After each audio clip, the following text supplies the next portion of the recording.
Hey everyone, welcome back to the Dairy Raid and the Dairy Raid Play of the Day, where we're taking a look at the plays and the schemes that are going to help propel the Badgers forward in the 2025 season. And today we are talking defense. More specifically, we're talking about pass coverage. And if we want to be even more specific than that, we're really digging into the corners. And a lot has been said about the corners leading into fall camp, whether it be the Nizer Forkreen situation, the lack of depth, the perceived lack of depth in the cornerback room, and just its overall youth outside of Ricardo Hallman. And when you're in camp, you've kind of run out of time to change things that are out of your control once we get on the football field. So it's the time now where Coach Haynes, Coach Trussell, Coach Fickle need to take stock of what they have and implement a system that is going to help the group as a whole, pass coverage as a whole, and help mitigate some of the weaknesses that our group might have.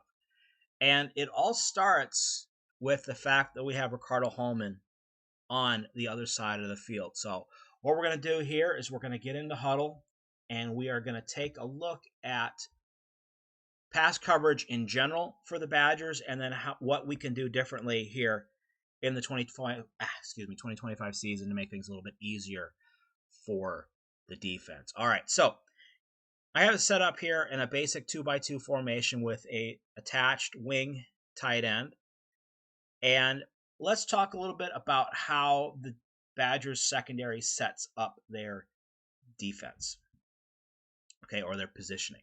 So we hear a lot of talk about boundary and field. And for those who might not know what they mean, when you hear somebody talk about a boundary receiver, a boundary cornerback, that does not necessarily mean we're talking about an outside, a wide receiver.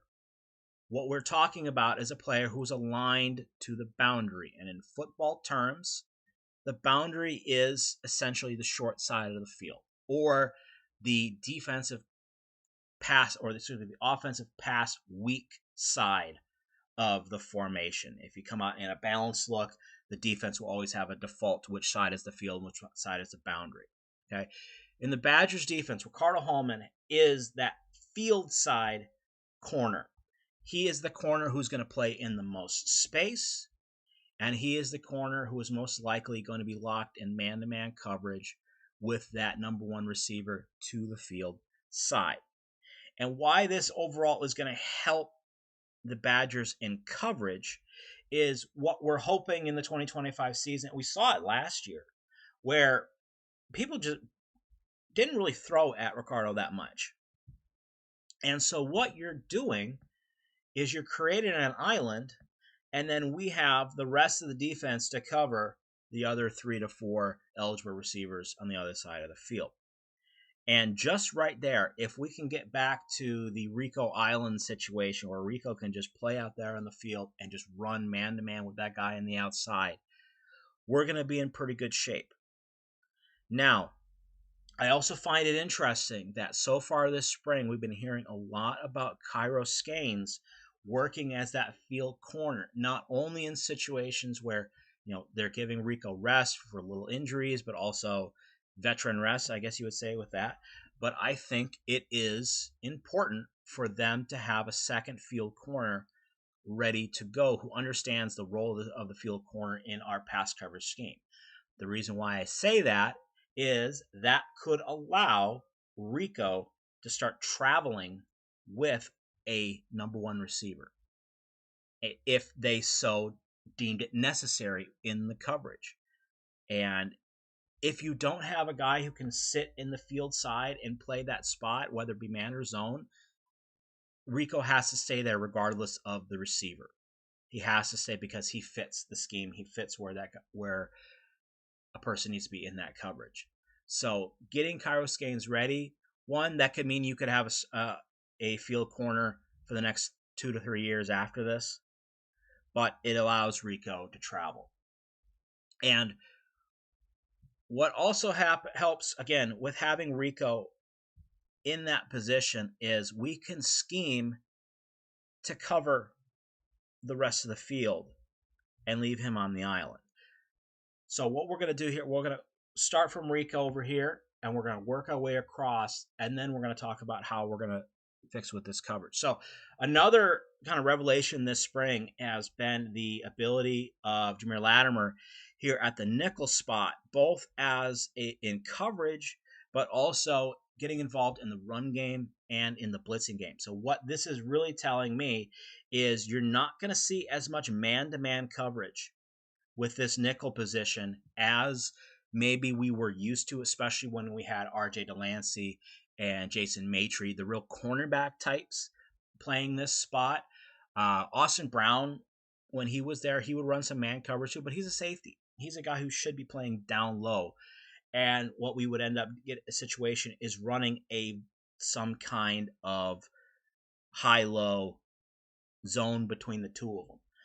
But what I really think we're going to see when we have a field corner who can lock down here and a stinger nickel type here who can play high-low and can get involved in the pass rush is I think we're going to see a lot of rotational coverage to help mask where the help that we are going to give the corner on the boundary side is going to come from. And what is rotational coverage? Well, it doesn't take a rocket scientist to figure out. Rotational coverage means is we're rotating the shell one side or the other. So, for example, one thing that we saw a lot at the the spring showcase. I'm getting my buzzwords mixed up here. And what we've been hearing from people who've been on the field seeing the Badgers in practice is, again, Latimer's getting involved a lot in pressure.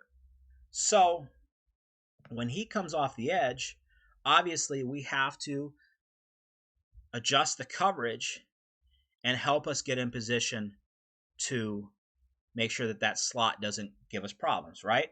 So easiest way we're going to do that is we're going to rotate down to the field. We're going to bring our free safety or our field safety down to first work I wish I could talk today. Work hook to curl and then down into the flat. By doing that, we're going to rotate our boundary safety over the middle. So now we're going to have a single high, and then we're going to play our corner, and he's essentially going to have deep third, or he's going to have everything of number one going deep. If we want to call this cover 3, a rotating cover 3, sure, but we have man coverage here, and we do have man coverage here. But the difference is in this situation, Rico's going to try to work to keep this guy everything to his outside. He's going to turn his body to the receiver. He's going to work him up the sideline. What our corner on this side is going to do, he's going to try to keep his body turned to the box. He's going to be looking for the number 2 receiver as well. And he knows that he's got everything deep and he's going to have help underneath. So where are we going to get that help underneath? Well, obviously, we're going to rotate with our front and get some bodies back there to cut off the routes that the backside corner here would have problems with. So what would those routes be? They would be stuff like a quick slant. It could be a hitch. It could be a 10-yard in. That's not a 10-yard in. That's more like an 8-yard in, but you know what I mean. Okay, because we're trying to make sure that we have everything deep into the outside. We need help on everything short and to the inside. So if we're getting pressure off the edge here from Jameer Latimer, just like we talked about in the pressure video, we would work slants. And then we can work any combination of these 3 working out to the hook to curl to the weak side. Now, in a situation like this, a lot what we would get is we would get the Mike linebacker. He's looking to what we call slice the number 2 receiver. By doing so, his job is to make sure that Whatever this guy wants to do, if he wants to go underneath inside, he has to go underneath him and through the middle linebacker. If he wants to go over, he needs to work through him and then be passed off to the safety. So Mike linebacker is creating a wall there. If we're not getting pressure here, a lot of times what we would do is we would get a step across, and then if we read pass, he would just kind of snake out and play anything short and just basically thinking, I want to get my eyes between where I am and where the quarterback's eyes are looking. That's a weird way to put it, but I think you know what I mean. So we're in a position to play low underneath here. And again, we could slice right here with our backside inside linebacker, the will linebacker. In my case, everything short goes underneath. Everything high is pushed off to the boundary safety. And he will very likely, even if we get some kind of like a post route or something, he'll turn and he'll actually run with it just to wall it from the inside a little bit.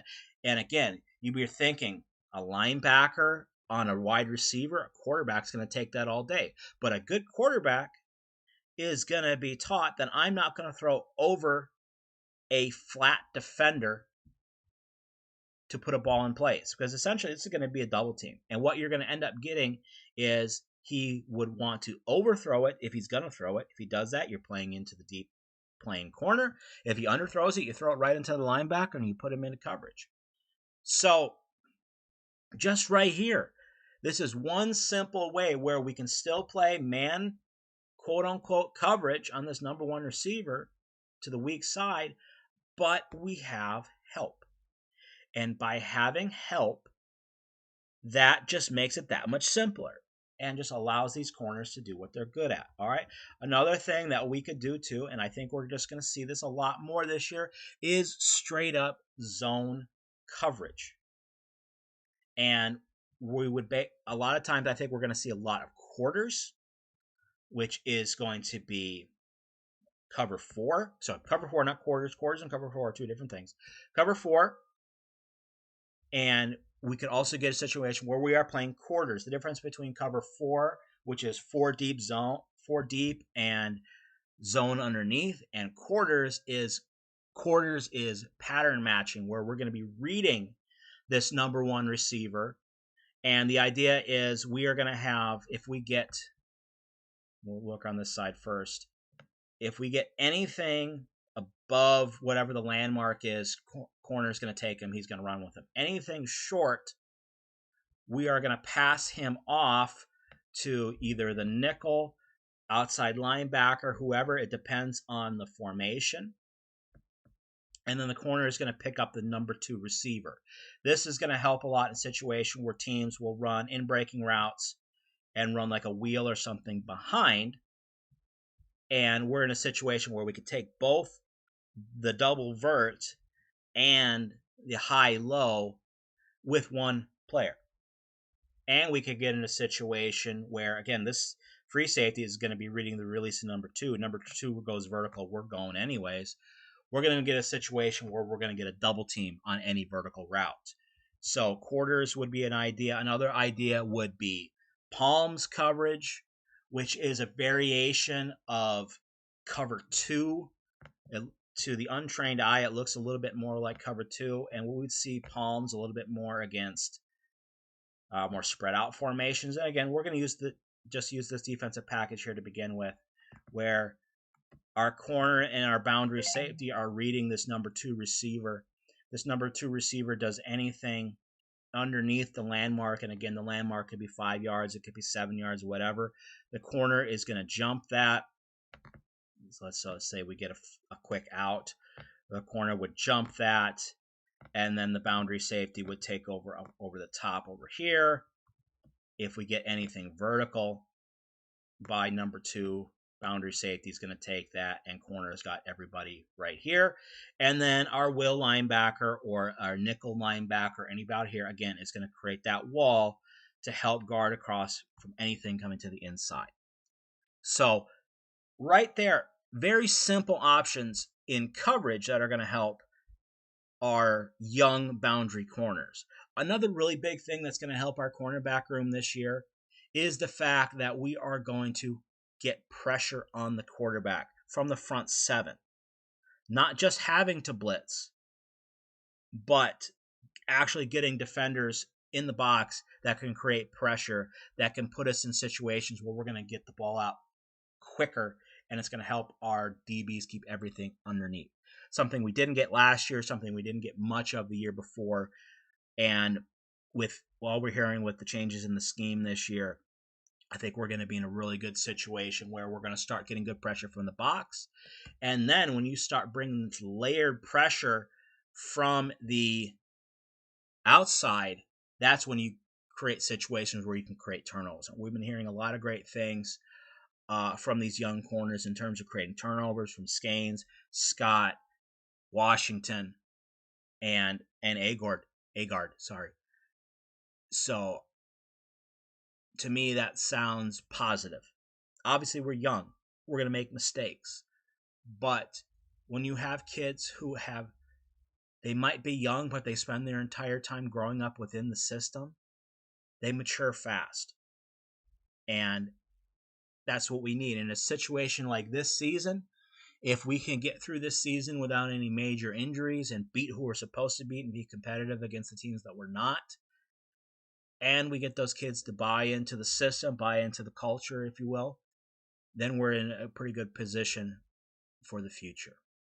All right, so that's a look at some things that we could do defensively to help our young corners on the boundary side grow up faster, play harder, without having to worry about having the whole defense on their shoulders. So there we go. All right, that's going to be it for today. Nice and easy, get through this. Next time, going back to the offensive side, and we are going to talk about the vertical passing game and what we can expect from the Jeff Grimes version of the vertical passing game when you have a offensive line-minded, run-minded OC. What is the vertical passing game for him? So we're going to talk about where he learned his passing chops and how we're going to apply that to the 2025 season, and how the rest of the coaching staff are going to help him be the offensive coordinator that we wish we had the last 2 years. So that'll be then. Until then, thank you for watching, and we'll see you next time.